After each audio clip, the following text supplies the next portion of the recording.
बाँस की डांट, सास के ताने और जून जुलाई की लो, इन तीनों का वाहिद इलाज ये है खट्टा मीठा फालसे का जूस। इसे बनाने के लिए हम एक बड़ी कटोरी फालसे की लेंगे यानी कि एक पाव के करीब, और छोटी प्याली जो है वो हम चीनी की लेंगे यानी आधा पाव के करीब।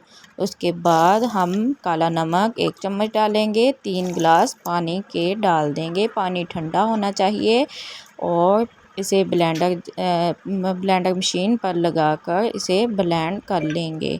ये हमारा जूस बन के तैयार है। इसके बाद हम एक स्ट्रेनर लेंगे। एक स्ट्रेनर की मदद से हम सारा जो जूस बन के तैयार हुआ है वो सारा निकाल लेंगे और इसका पल्प जो रह जाएगा वो बाकी उसे ज़ाया कर देंगे।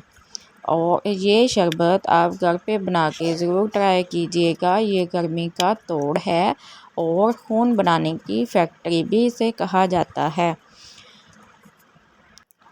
इसे पीने के बाद बंदे में तपश बर्दाश्त करने की सुपर पावर आ जाती है। आपका क्या ख्याल है कमेंट सेक्शन में ज़रूर बताएं और ये रेसिपी आप घर पर ज़रूर बना के ट्राई करें। हमें दुआ में याद रखें। अल्लाह हाफिज़।